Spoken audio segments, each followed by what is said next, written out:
Le blanc, c'est son nom, et c'est juste son prénom. Tu m'as demandé, mon petit, c'est le Nord. Pas de bras, pas de chocolat. J'aime me beurrer la biscotte. Here's Johnny. Bienvenue dans ce second numéro de votre nouveau rendez-vous hebdomadaire consacré au cinéma. C'est tous les jeudis soirs, je m'appelle Émeric et je vous retrouve pour parler de l'actualité ciné avec 5 infos que j'ai soigneusement sélectionnées, puis je vous conseillerai à la fin de cette émission un film que vous pourrez regarder de chez vous, à défaut d'avoir des salles de cinéma ouvertes. Alors sans plus attendre, passons tout de suite aux news. Vous l'avez peut-être vu passer, c'est la bande-annonce du moment, celle de Godzilla vs Kong. On a besoin de Kong. Le monde en a besoin. Pour empêcher ce qui se prépare. Alors le film verra les deux plus grands mastodontes s'affronter. Ça n'est pas inédit au cinéma puisqu'il y a déjà eu un film réalisé par Ishiro Honda. Le film est la suite de deux franchises distinctes puisque Godzilla est revenu au cinéma sous la houlette de l'excellent Gareth Edwards en 2014, puis a eu droit à une suite il y a 2 ans. Et King Kong avait fait son retour au cinéma dans Kong Skull Island en 2017. Alors plusieurs interrogations et théories ont fait surface suite au visionnage de la bande-annonce qui est sortie dimanche dernier. Comme par exemple la présence du Mechagodzilla qui excite les fans, un duel au sommet à retrouver au cinéma dans les prochains mois, croisons les doigts. On va maintenant parler de Christopher Nolan, le réalisateur de Tenet qui a travaillé depuis ses premiers longs métrages avec les studios Warner Bros, aurait confié au très sérieux Wall Street Journal ne plus souhaiter travailler sur ses prochains films avec le studio. On se souvient qu'il avait vivement critiqué la nouvelle politique du groupe qui souhaitait sortir leurs films à la fois au cinéma et en même temps sur la plateforme de streaming HBO Max aux États-Unis jusqu'au moins en 2022. Nolan est un amoureux de la salle, il s'est battu tout l'été pour sortir son film Tenet dans les salles alors que les studios ne cessaient de repousser l'échéance. Alors Nolan et Warner, la fin d'un roman d'amitié, l'avenir nous le dira.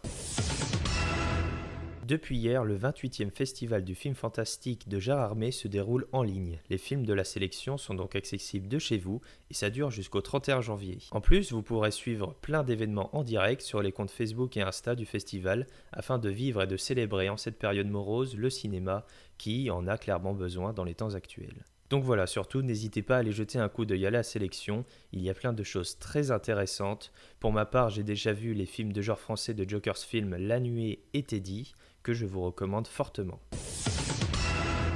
Pour cette avant-dernière actu, je tenais à vous partager toute mon affection pour un acteur qui nous a malheureusement quittés il y a déjà 13 ans. Il s'appelait Heath Ledger. C'était un jeune acteur très prometteur. On a pu le suivre entre autres dans Chevalier, Le secret de Brokeback Mountain et dans The Dark Knight, où il a magistralement donné vie à la folie du Joker, némésis sacré de Batman, une interprétation légendaire qui lui aura valu un Oscar du meilleur second rôle posthume. Alors voilà, c'est l'occasion si vous souhaitez de revoir ces excellents films. D'ailleurs, il y a une série qui cartonne actuellement sur Netflix, qui s'appelle Le Jeu de la Dame. À l'origine, Heath Ledger travaillait sur une adaptation au cinéma de cette histoire qui aurait marqué sa première réalisation. Heath Ledger est décédé à l'âge de 28 ans d'une overdose. Une dernière news qui fait plaisir maintenant, le monde d'après se précise puisqu'il a été annoncé que la 74e édition du Festival de Cannes aura non pas lieu en mai comme chaque année, mais du 6 au 17 juillet. Espérons retrouver la magie d'un des plus grands festivals célébrant le cinéma, avec un tapis rouge plein de stars et toute la folie du festival, parce qu'au final, la vie d'avant, c'était pas si mal. Le film de la semaine maintenant, c'est un film qui date de 1996, ça s'appelle Une nuit en enfer et c'est réalisé par Robert Rodriguez et écrit par Quentin Tarantino. Dans un coin perdu, au fin fond de nulle part, 2 des criminels les plus dangereux d'Amérique foncent vers la frontière.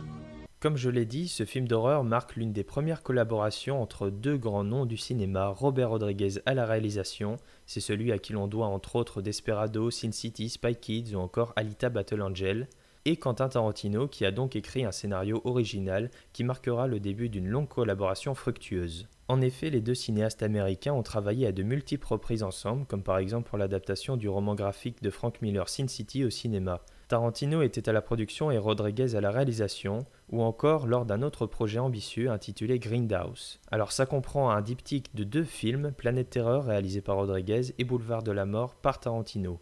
À travers les années, ils ont montré leur amour pour le cinéma de genre, brutal, gore et fun.